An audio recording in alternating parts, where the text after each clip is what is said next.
Entonces, vamos a desarrollar el tema a partir de un caso clínico que estuvo hace un paciente que estuvo hospitalizado hace algunas semanas en la UMA por una causa no neurológica y nos pidieron interconsulta y ahí lo fuimos a evaluar y ahí conocimos a este paciente, que es un paciente de 74 años, que era trabajador del aseo municipal hasta hace 2 años. El único antecedente de mórbido que tiene es que es hipertenso, en controles, y él presenta un cuadro desde el año 2019 que fue progresivo, que se caracterizado inicialmente por múltiples caídas, ya sea en domicilio o en el trabajo. Después ya la anamnesis más dirigida, la mayoría de las caídas eran hacia atrás. Y hace un año atrás comenzó con temblor simétrico de extremidades superiores, bradiquinesia y alteraciones de la motilidad ocular, donde principalmente el paciente refería a dificultad para mirar hacia abajo, lo que le dificultaba bajar escalera y tenía frecuentes tropiezos. Entonces él con esta clínica consultó inicialmente en extrasistema, donde le diagnosticaron una enfermedad de Parkinson y iniciaron levodopa en dosis baja, donde el paciente no tuvo respuesta significativa.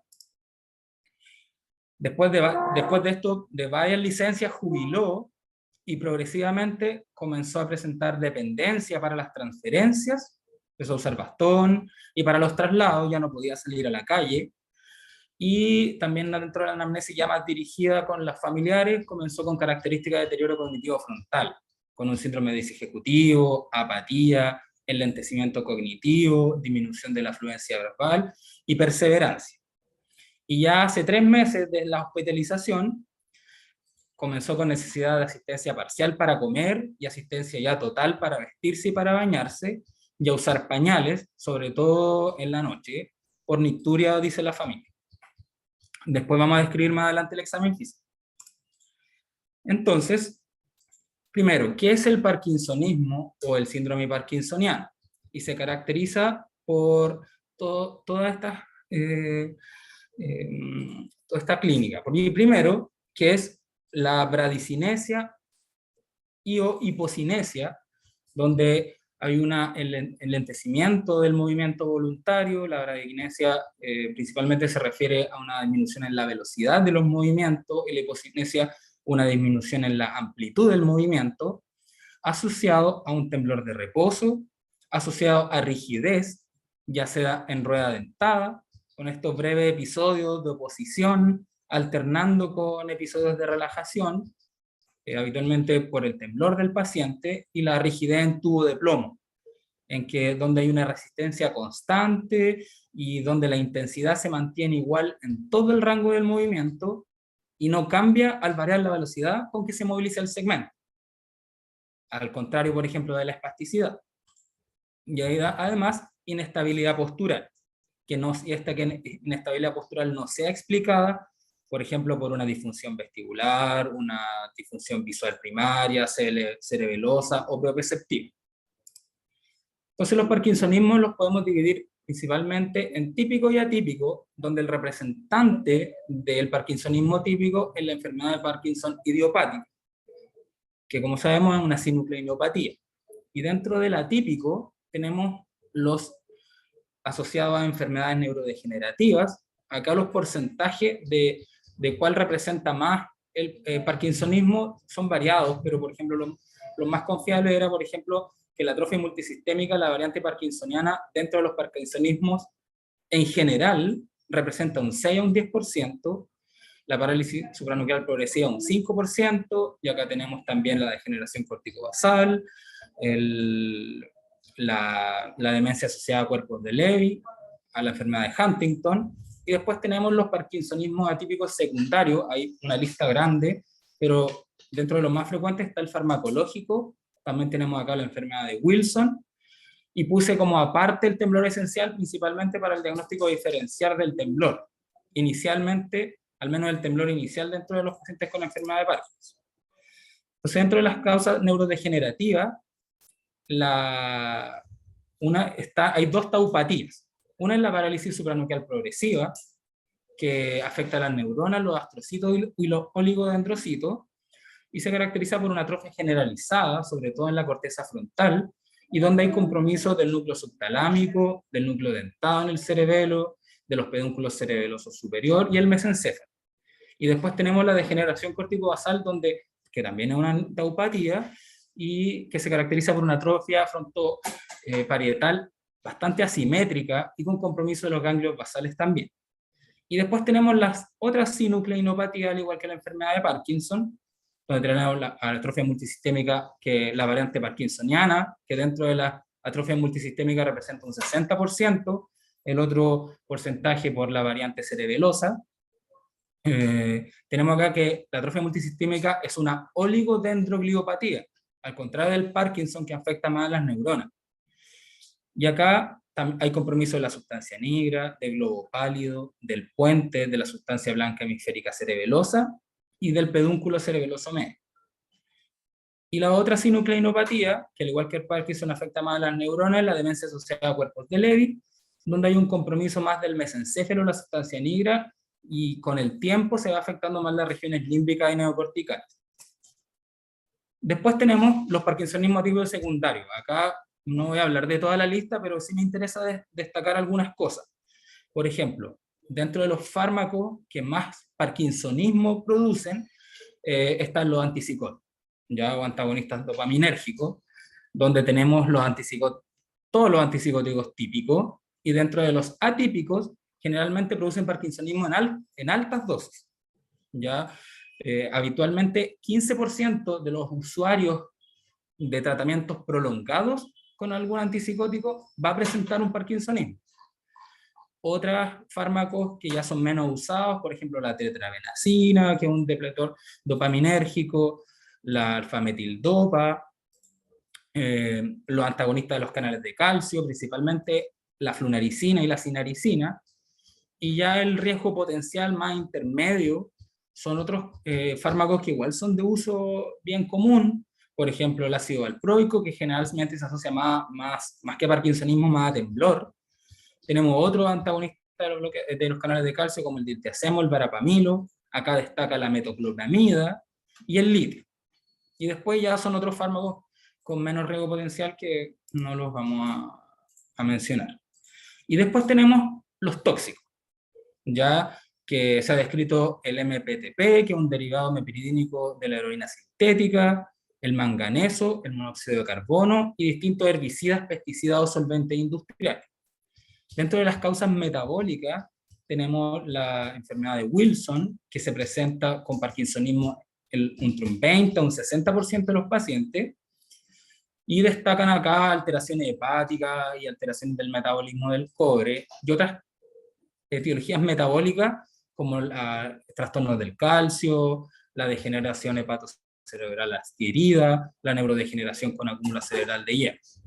Y ya después tenemos otras causas que son mucho menos frecuentes, como infecciones o posencefalitis, infecciones como el VIH, la sífilis, encefalitis puerpética, lesiones estructurales como el stroke, hidrocefalia normotensiva y etiología autoinmune o paraneoplasia.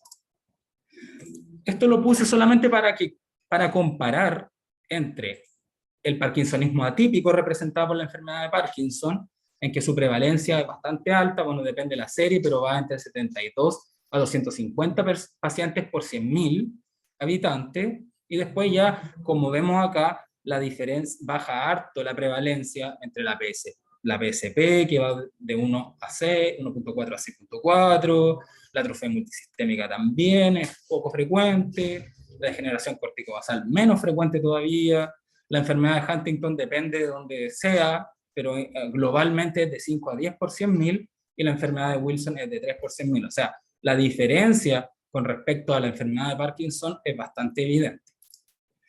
Ya, entonces entrando más a la clínica y a las comparaciones. Entonces tenemos que un paciente con Parkinson típico habitualmente no va a tener antecedentes familiares, aunque sea un parkinsonismo hereditario, ya que el parkinsonismo hereditario solo un 20% tiene una historia familiar de enfermedad de Parkinson.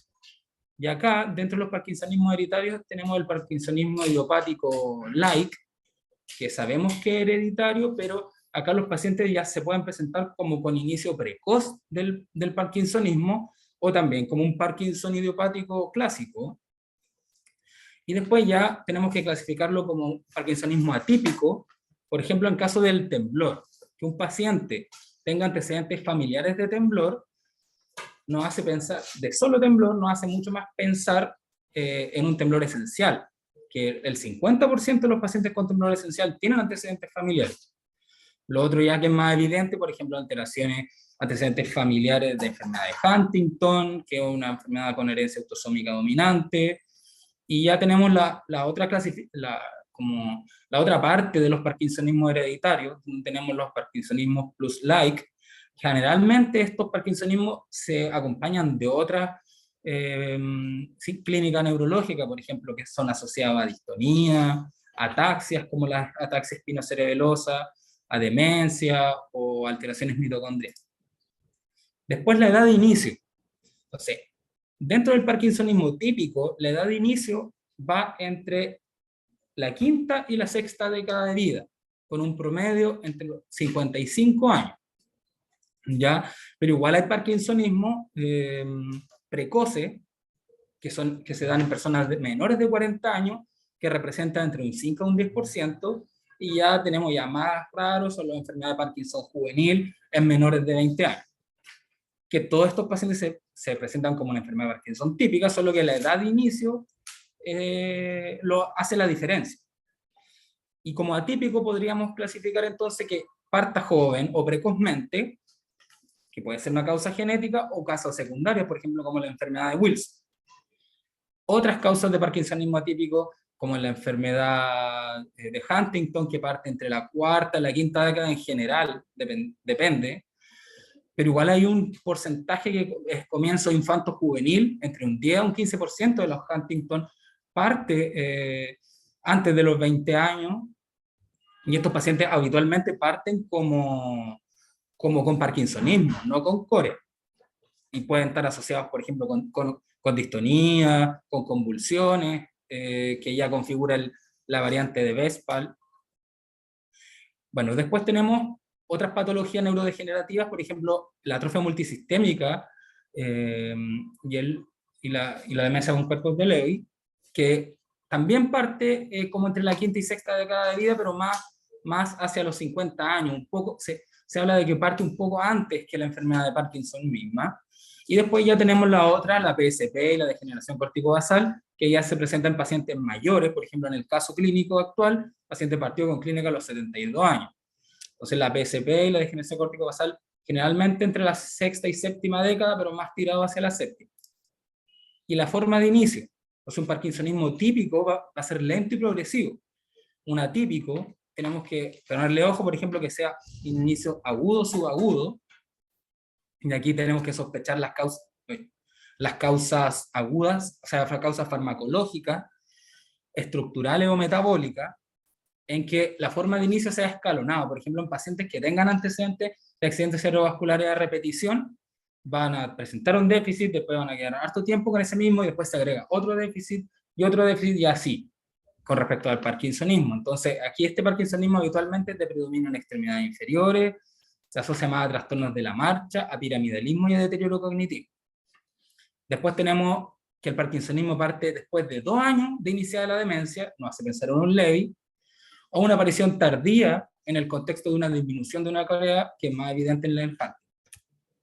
Entonces, siguiendo con el caso clínico, dentro del examen físico del paciente hay varias cosas que destacaban. Por ejemplo, el examen mental, a grandes rasgos, estaba normal, pero a los pares craneanos lo que más destacaba es que el paciente tenía una parálisis de la mirada conjugada vertical, ya sea en la supra o en la infraversión. No podía mirar ni hacia arriba ni hacia abajo, y en la mirada conjugada horizontal tenía unas sácadas hipométricas bastante descompuestas, tenía una leve retracción palpebral también, y lo otro es que tenía una disartria y una hipofonía que eran bastante leves. Y a nivel motor destacaba rigidez, pero principalmente una rigidez más axial que de extremidades. bradiquinesia, hipomimia, y no tenía signos piramidales. Después, dentro del examen sensitivo y cerebeloso estaba normal, pero sí tenía un temblor de predominio de acción más que de reposo, y bastante simétrico, y lo otro que también tenía signos de liberación frontal, tenía reflejo gravelar y palmo mentoniano. Y ya hospitalizado se inició levodopa, y el paciente algo alcanzó a responder, igual alcanzó a estar poco con estas dosis, un poco más altas de las que ya estaba, y alguna respuesta hubo. Entonces, siguiendo con las comparaciones, siempre tenemos que fijarnos, por ejemplo, en la simetría de los síntomas. Habitualmente, o sea, todos los parkinsonismos típicos son asimétricos, ¿ya? Y cuando ya se empiezan a generalizar con el tiempo, va a persistir esta asimetría, siempre afectando más el lado donde se inició la enfermedad. Al contrario de los parkinsonismos atípicos, donde tenemos que sospechar, por ejemplo, que sea unilateral, pero que sea unilateral estricto, y durante la evolución siempre se mantenga unilateral, sobre todo en más de 3 años, tenemos que pensar en una etiología vascular, tenemos que pensar en una etiología estructural. Después que sea muy asimétrico durante la evolución, esto se da más en la degeneración corticobasal. Y después que parta, por ejemplo, simétrico generalizado. Y ahí tenemos todas las otras patologías neurodegenerativas, incluyendo la causa farmacológica. Y lo otro que tenemos que pensar que es atípico, que hay una rápida progresión a la simetría en menos de 2 años. Lo otro es con respecto a la rigidez y al compromiso axial.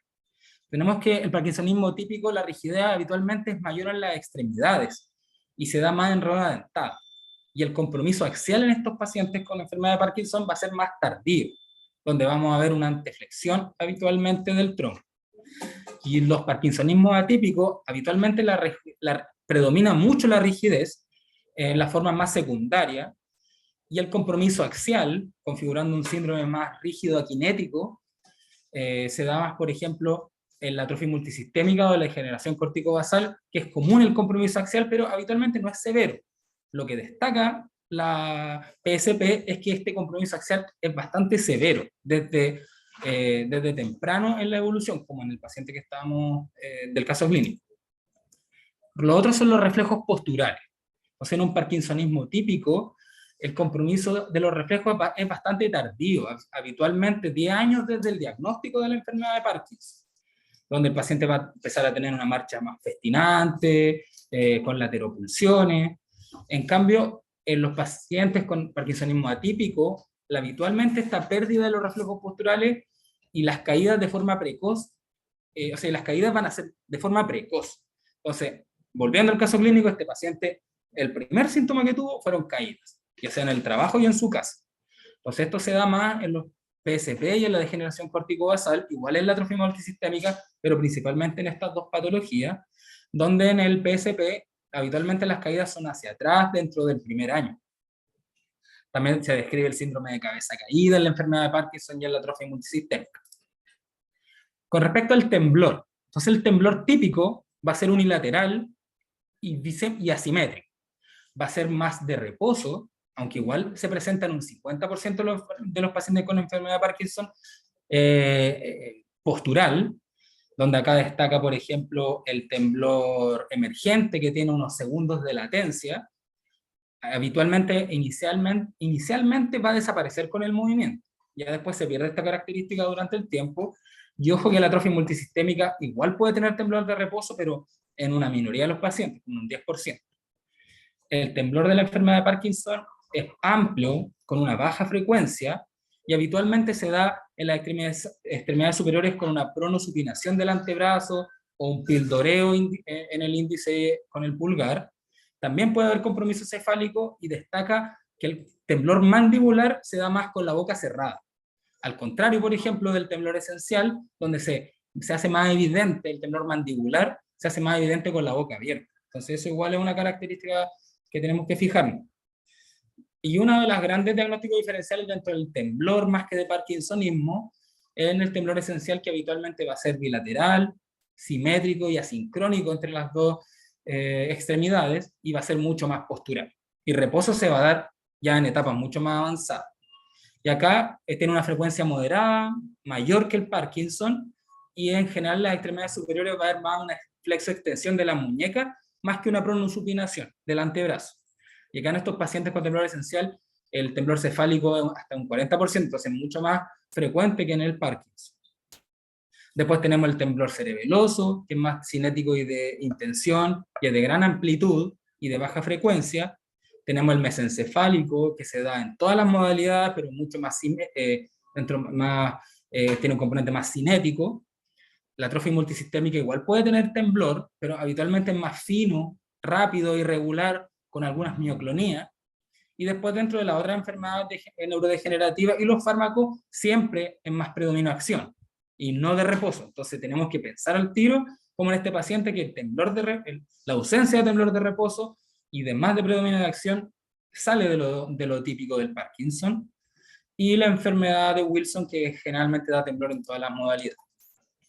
Con respecto a la disautonomía, habitualmente en la enfermedad de Parkinson, esta disautonomía es más periférica y postganglionar, que nos va a importar a la hora después ya de estudiar a los pacientes, que es más leve y se da en un 70% de los pacientes.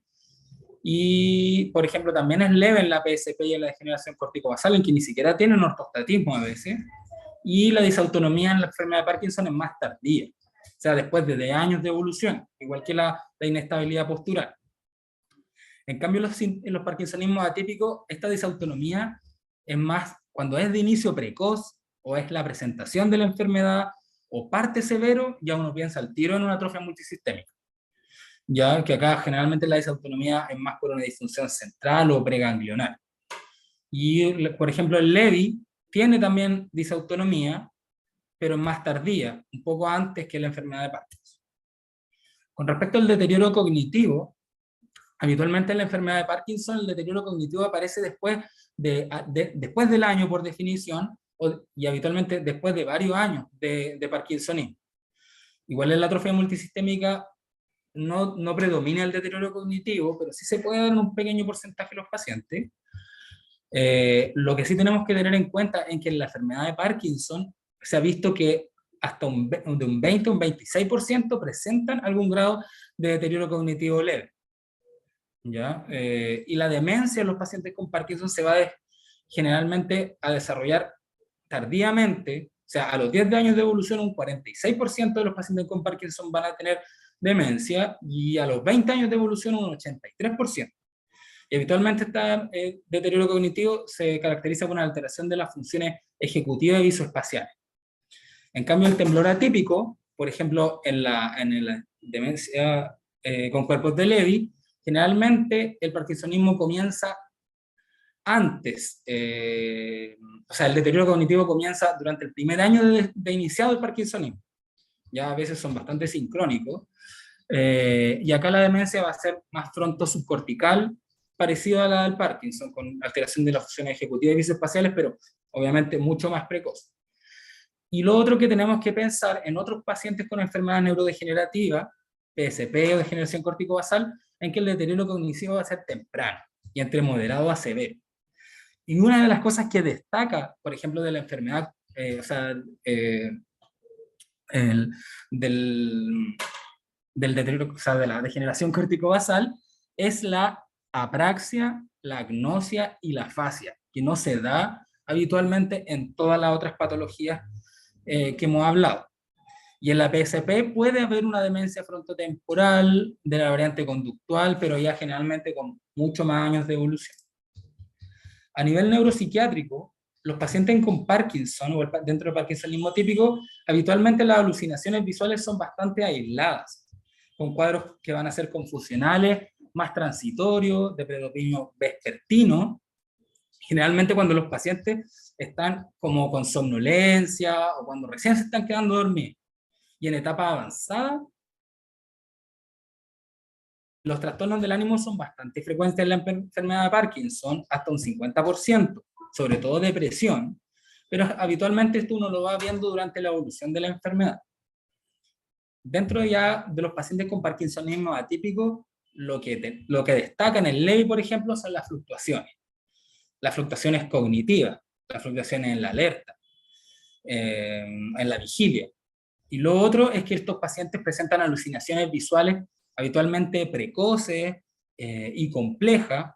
Generalmente son egosintónicas, o sea que el paciente las tolera bien, no causan una alteración como emocional en general, no causan mucha alteración emocional. Y lo otro, que en el Wilson y en el Huntington, habitualmente las alteraciones psiquiátricas van a ser más prominentes y bien precoces, con cambios de personalidad, trastornos del ánimo y conductuales, y psicosis bastante precozmente. Con respecto al trastorno del sueño y de la alerta, todas las sinucleinopatías habitualmente tienen antecedentes de trastorno conductual del sueño REM, incluso 10 a 15 años previo al inicio de los síntomas motores. Estos pacientes, la enfermedad de Parkinson, presentan insomnio, habitualmente fragmentación del sueño, e hipersomnolencia diurna multifactorial. Y dentro de los parkinsonismos atípicos, una cosa de lo que destaca, por ejemplo, dentro de la atrofia multisistémica, es que estos pacientes presentan apneas centrales, disritmia respiratoria y un estridor laríngeo inspiratorio bastante característico. Y lo otro, que en el LEVI, como hablábamos, existen fluctuaciones en la vigilia y en la alerta durante el día, que pueden durar horas, incluso días en algunos pacientes. Con respecto a los movimientos oculares, habitualmente en la enfermedad de Parkinson no tiene alteraciones, pero si es que llegaran a tenerla, podría haber un compromiso en la supraversión de la mirada. Al contrario, en el parkinsonismo atípico va a haber una parálisis supranuclear de la mirada, y acá destaca en la PSP, donde el compromiso de la mirada conjugada va a ser bastante precoz, dentro de los 3 a 4 años de evolución. En este paciente, a los 2 años de evolución, ya estaba al menos consignada. No sabemos, la verdad es que ahí quizá el paciente lleva mucho más tiempo de evolución, pero acá destacaba, por ejemplo, que este paciente del caso clínico tenía una parálisis de la mirada vertical, y generalmente en la PSP primero se da la alteración en la infraversión de la mirada con el lentecimiento de las sácadas verticales, habitualmente la mirada conjugada voluntaria y la de seguimiento más que refleja, y después se compromete ya la supraversión. Y la degeneración córtico-basal y la atrofia multisistémica también se describe una alteración de la infraversión de la mirada, pero ya es mucho menos frecuente. Lo otro, que en la atrofia multisistémica y en el Huntington destaca sácadas hipométricas y dismetría ocular igual. En el Huntington la impersistencia motora destaca, pero hablando de los movimientos oculares, la impersistencia de la mirada. Y en la PSP, otra de las cosas que pueden también destacar es la praxia de la apertura ocular y la presencia de blefarospasmo. Si lo asociamos a otros movimientos anormales, habitualmente la enfermedad de Parkinson no está asociada a otros movimientos anormales, salvo en etapas avanzadas, donde los pacientes presentan distonía o disquinesia, pero asociado al tratamiento, asociado a la levodopa, y habitualmente después de años de su uso. Entonces, si los pacientes, aparte del parkinsonismo, presentan otros movimientos anormales, aparte de estos dos, con esas características, tenemos que pensar que es atípico. Por ejemplo, la presencia de mioclonía en la enfermedad de Parkinson es muy raro que se den. En cambio, es bien característico en la degeneración corticobasal, con mioclonías multifocales, ya sea espontánea o refleja. También pueden existir mioclonías en la atrofia multisistémica de la degeneración en el LEVI, pero es mucho menos frecuente. Y ya pensando en la asociación con distonía, por ejemplo, en el Wilson, la atrofia multisistémica de la degeneración corticobasal pueden presentar distonías multifocales, segmentarias o focales dentro de la evolución. Las distonías faciales son más frecuentes en la PSP o en la atrofia multisistémica, en general asociado al uso de dopaminérgico. Destaca también el anterocolis y la desviación axial del tronco en la atrofia multisistémica. Lo otro es el retrocolis en la PSP, si el paciente presenta crisis oculógiras, y lo que destaca, por ejemplo, en el Wilson, la risa sardónica. Lo otro que se me olvidó es que en los pacientes con PSP pueden presentar estas fases, por ejemplo, como una fase de enojado por distonías faciales o una fase de sorprendido. Lo otro es la presencia de disquinesia, habitualmente precozmente en la atrofia multisistémica por los efectos de los dopaminérgicos, y diskinesias orolinguales o oromandibulares en la degeneración corticobasal, en el Wilson o en los pacientes con parkinsonismo por uso de neurolépticos. Y la coria ya más evidente en el Wilson y en el Hunter. Y ya otras características clínicas ya menos clasificables, por ejemplo, en la enfermedad de Parkinson tenemos hiposmia, casi entre un 70 o un 90% de los pacientes, freezing de la marcha. En cambio, los parkinsonismos atípicos se pueden acompañar de otras características, por ejemplo, de un síndrome cerebeloso, en la atrofia multisistémica o en el Wilson, ataxia de la marcha precozmente, en la PSP y en el Wilson, la presencia de piramidalismo, en el PSP hasta en un 30% de los pacientes, por ejemplo, en el del caso clínico no tenía piramidalismo, lo fuimos a buscar dirigidamente al examen físico, no lo encontramos nada de piramidalismo, pero se describe que los pacientes con PSP pueden tener hasta un 30% piramidalismo, pero también puede presentarse en la degeneración corticobasal. Y en la atrofia multisistémica igual se describe, pero generalmente es más tardío. Lo otro que en la enfermedad, en la degeneración corticobasal, también podemos ver fenómenos de mano alineada, que va de la mano con la agnosia, por ejemplo. Y después tenemos los síntomas vulvares precoces. O sea, si un paciente presenta síntomas vulvares precoces, teníamos que pensar que no es típico del Parkinson. Por ejemplo, en la enfermedad neurodegenerativa, la presencia de disfagia, aspiración, ánimo pseudovulvar o disartria. Y ya hablan con respecto ya más a la respuesta a fármacos, habitualmente en la enfermedad de Parkinson va a haber una buena respuesta a dopaminérgico, ya con una mejoría de los síntomas de más de un 70%, y habitualmente esta buena respuesta se va a mantener en el tiempo, se va a mantener al menos por más de 5 años. Y ya empieza a haber en etapa avanzada una mala respuesta o una disminución de la respuesta, donde empiezan a aparecer ya las fluctuaciones motoras, las fluctuaciones no motoras. Bueno, generalmente los pacientes van a responder bien el Parkinson, por ejemplo, sobre todo la bradiquinesia, el temblor en un menos porcentaje, y habitualmente la inestabilidad postural responde bien, bastante poco a la terapia dopaminérgica, pero se presenta habitualmente en etapas avanzadas, como decía. Y en un parkinsonismo atípico, habitualmente van a tener o una ausencia de respuesta, o una respuesta leve a moderada, o que rápidamente se va a ir perdiendo. Entonces, por ejemplo, lo que tenemos que tener ojo es que los pacientes con atrofia multisistémica hasta un 30% puede responder, pero que se va a mantener en el tiempo la mejoría es raro. O sea, al cabo de 1 o 2 años solamente un 10% va a mantener esa respuesta.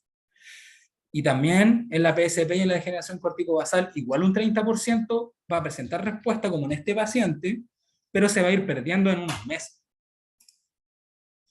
Y con respecto a la respuesta o a otros fármacos, por ejemplo, con respecto al parkinsonismo farmacológico, habitualmente cuando suspendemos el fármaco va a haber una regresión completa de los síntomas luego de retirar el fármaco en los siguientes semanas o meses.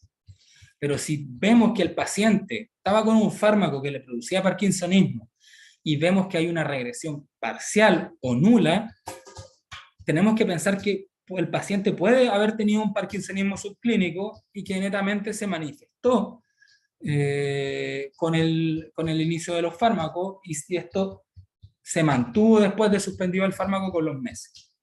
Y lo otro que destaca en el LEVI, por ejemplo, en que los pacientes van a tener una sensibilidad a los neurolépticos, con cualquiera, ya sea típico o atípico, en que van a empeorar su parkinsonismo, va a empeorar la cognición y va a empeorar la alerta. Y finalmente, ya terminando, con respecto a la progresión y al pronóstico de los pacientes, habitualmente vemos que en la enfermedad de Parkinson típica el curso clínico va a ser lento, por más de 10 años, hasta 20 años, más de 20 años incluso.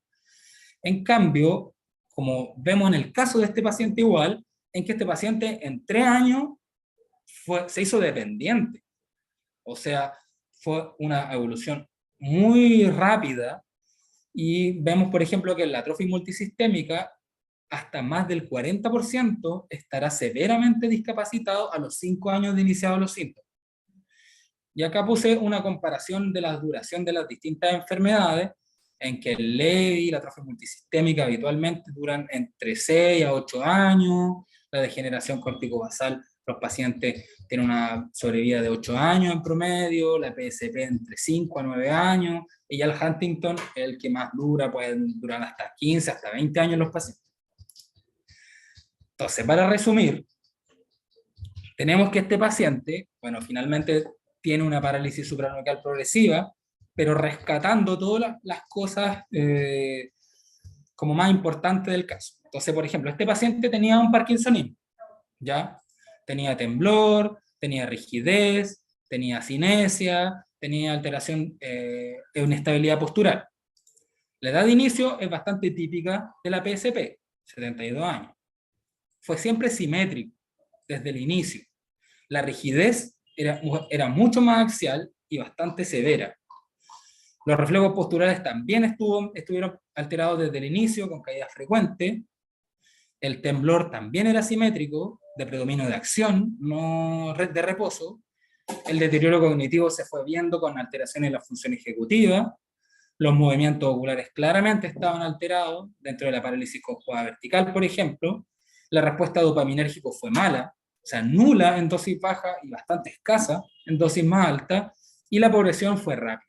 O sea, el paciente en 2 a 3 años ya se había hecho dependiente. Y bueno, y después, este es un paciente que vimos en la reunión clínica de rayos, de neurorayos, hace 2 semanas atrás, y ahí ya con la imagen, más la clínica y más una resonancia compatible, finalmente el paciente quedó con el diagnóstico de parálisis supranuclear progresiva.